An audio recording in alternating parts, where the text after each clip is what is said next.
All right, what's going on, everybody? Welcome to war number 9. So in war number 9, we went up against NewNation. NewNation, of course, is also an alliance that is going for top 3. And I brought Corvus and Proxima. Proxima was because of this Thor Ragnarok fight. In case he auto blocks, I'll take a couple of hits, but I'll get an evade charge, and then he can't do it again. And then I also brought Guillotine for mainly for one fight. There was a ghost on 46, so I was going to be on path 6, and then this ghost right here is why I brought Guillotine. If you look at the mini island, there's really not much for me. I ended up taking this Namor fight, but that was it for the mini island. Unfortunately, I placed my rank 2 awakened 6-star Gilly on defense, so I had to bring the 565 to war because I am an idiot. So this first fight was a Guillotine 2099. If you've watched my previous videos, all but one of my fights against Gilly have been an absolute atrocity, where I just get beat down, basically.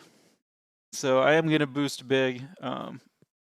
NewNation, of course, really tough alliance. They're top 5 alliance, so we really needed to win this one.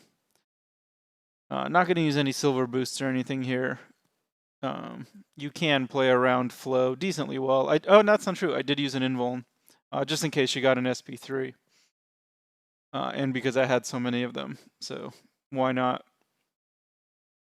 So parry heavy, of course, to start the fight. Missed a parry. Pretty sad. So get off the heavy. That gives her 3 power gains. Unfortunately, she threw a special 1, so that really sucked. But then get another parry heavy. And at this point, we're mostly good. Fortunately, she threw a heavy. I couldn't get a parry off there. I just missed. Missed again. When there's only 1 flow charge, the power gain isn't anything too crazy. So it's really, you don't have to panic when they have 1. There, she got the Digicloak. I lost one of my invulns, which not a big deal. So there, get the heavy, or get the parry, and once I hit the SP2, the fight's over. She can't evade specials, so, or she can't get the Digicloak on specials, so we're good there. So this fight, I still have the invulnerability boost. So I am okay if he auto blocks me and stuns me. If he auto blocks and stuns me, he's going to hit me a few times, but 3 of those will get taken up by the invuln.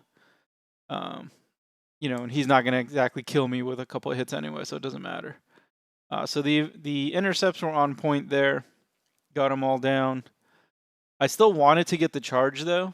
So you'll see I'm going to intercept a few more times. So that was the 4th one that he didn't auto-evade, or that he didn't auto-block. Get another one there. He didn't auto-evade that one or that one. Sorry, auto-block. Keep saying auto-evade. And at this point, I just gave up and killed him. So that fight went super, super well after the first one, which went terribly. So we scouted node 18. It was a rogue. And our choices were either TJ with Void or myself with 2 charge Corvus. So I went with Corvus, thinking, well, with 2 charges, it should be pretty easy. And yeah, it was just your standard, fun time fighting a rogue. She wouldn't throw a heavy, so I ended up getting backed up into the corner, which was not something I wanted to do. There I just missed a parry, so that really sucked. Then I finally got a parry, but she still has her 3 indestructible, so I can't actually do damage. Can't hit her because she's so close to 3 bars of power, and I'm stuck in the corner, so really awful. There I miss evade the special, get blasted. Luckily she didn't crit. Finally, I just say screw it and get off the heavy, and then I do get a parry, and then I think she throws the SP2 pretty quickly. Yeah, so right here the fight's pretty much okay. I'm always trying to do just 2 hits, trying to bait specials. She never throws a special, so pretty annoying. Little worried here. I'm at 54. She's at 83. I take a bunch of blocked hits. 5-hit combo, and then just blast her. One special 2 is going to kill her, so started horrifically as always. So I waited a bunch of time to get the boost to expire before healing Corvus, and then I had this rank 3 Warlock. I don't know why I clicked on Gilly, that was pretty dumb, pretty risky. So 250k health. Of course, he's flow. I did use a power start 1 for this fight. Now I only have 1 left, which really sucks, but, you know, we really needed to win this war, so can't really screw around. You could play around flow, but his SB1 animation is super long, and if you do get SB3'd, you're done, so I did end up using the power start 1, because that's going to just make the fight really simple. So power start 1, and let's go. So let's see. So right there, 257 is where I land the first parry. There he is lunging at me in a nice, fun, still image. So 257 is when I parried. So that's when the fight started. 2 hits, parry, 2 hits, parry is always going to be the plan. Let's see. Here I was just kind of trying to gain power. Should have done 1 more hit because boom, he has 1%, but fight's over. So 237. So it took about 20 seconds. If I hadn't screwed up and hit him a few more times before launching the SB2, it would have been considerably faster. But 13 hits, you know, not bad to take down a 250k health rank 3 Warlock with flow. So pretty cool there. Then this Doc Ock fight is where I'm going to build up Guillotine. She has very low health and is a humongous noodle, so I knew this fight was going to take an eternity. I am playing this on 2x speed, so you don't have to watch the whole thing. So yeah, it's just bait heavies, hit him. A couple times, so right here, he just refused to throw specials. So I threw an SB1 just to power drain him, and, you know, I can get many bars of power in this fight before I need to worry about my SB3. So threw a few heavies just in case, which was nice because I did get heavied like an idiot. Again, he didn't want to throw it. Unfortunately, I didn't have my special 1. So I think he's finally going to throw an SB2. I'm just going to block it, not going to do anything. Guillotine actually has pretty strong armor, which is one of the few good things about her. And then he finally actually did get SB1 happy, so the rest of the fight went okay. But you can see just how long this is taking. I mean, we're up to almost 2 minutes to just take a rank 2 6-star Doc Ock. So pretty miserable, but get through the fight.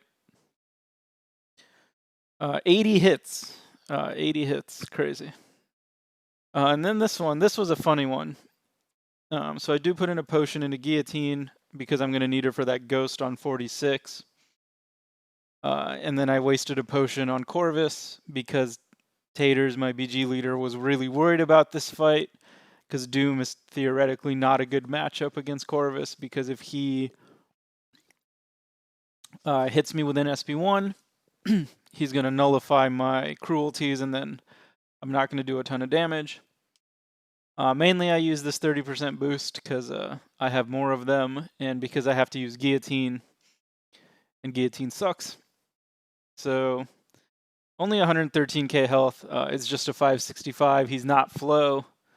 You know, I was not worried about this, but Taters was, so parry 2 hits, parry 2 hits. You can see because of class disadvantage, my mediums are only doing 11k, which is pretty weak. Got a slick little reparry there. And then 5-hit combo, SB1, and he's dead. Super easy. Taters felt very foolish for worrying about that fight. Yeah, pretty ridiculous. And then we have more torture with Guillotine. So this fight, at least I'm ramped up. so it's not as bad. Oh, I threw on a regen boost, again, just no real reason. Throw a few heavies to start because in case I mess up, I do not want to lose my shield. Because that's where I'm getting, a lot of my damage from is her secondary damage, especially once I ramp up the hit count a little bit. So throw an SP2 just to build the hit counter. More hits means more damage and the fight faster. Even though, of course, you can see we're already a minute in and she's still at half health, so pretty awful. Throw an SP1 and Power Drainer. I don't need to build a charge here, so I wasn't worried about finishing on an SP3. This is also Safeguard, so it's pretty tough to finish on an SP3 anyway. So finally kill her, 56 hits, or 52 hits. Yeah, she is rough. But at least on that node with Safeguard, it's a little more understandable. And then there's just a little baby, Namor, 565, nothing to worry about here. Parry, couple of hits, parry, couple of hits, pretty basic fight. He didn't want to attack at the beginning, which, who cares, right? Did a couple blocked hits, already got him down 7%. So, yeah, pretty simple fight. Still had my combat regen, of course. I mean, not that it obviously matters. Could have finished him off there. Don't know what I was doing. Maybe I just wanted to heal a little bit more, just in case I needed to do something for the Annihilus fight next, which I did not. So that will do it for my war. First couple fights, section 1, pretty interesting. That Warlock fight, pretty cool. And other than that, nothing too crazy today. So let's go to the stats. So I used 4 potions, 320 units, so up to 2560. Again, this doesn't account for everything. The cost is actually significantly higher, but this is just the units that I spend on potions. But through 9 wars, so 3/4 of the season, we are 64-0, 77 true difficulty rating. Power rating, again, is fluffed up a ton by the solar rate bonus. So as soon as this number changes, my power rating is going to plummet because my true difficulty rating is very low. There's several, or at least a few people that have a significantly higher true difficulty rating, but because of my solo rate, I am still first both in BG3 and in the Alliance, but barely. I would say there's almost 0 chance that I finish first. And in terms of having a deathless season, it's going to be interesting because we lost to New Nation, so we are 6-3. It would take a lot for us to still make top 3. And towards the end, War 11, War 12, if we're eliminated, even if we are kind of still trying, I don't know how much I'm going to be like full boosting and full healing. I'm definitely not going to use a Power Start 1 boost no matter what because I only have 1 left. So almost, I would say no chance that I end the season deathless, almost no chance that I finish first in power ratings, just based on where other people in the Alliance are. But, so far so good, except for, of course, War 6, which was, a complete embarrassment for me. But, yeah, pretty good season so far. I don't know, obviously, who we're facing in War 10, as it is only Tuesday. But, yeah, thank you for watching, and I'll see you in the next video.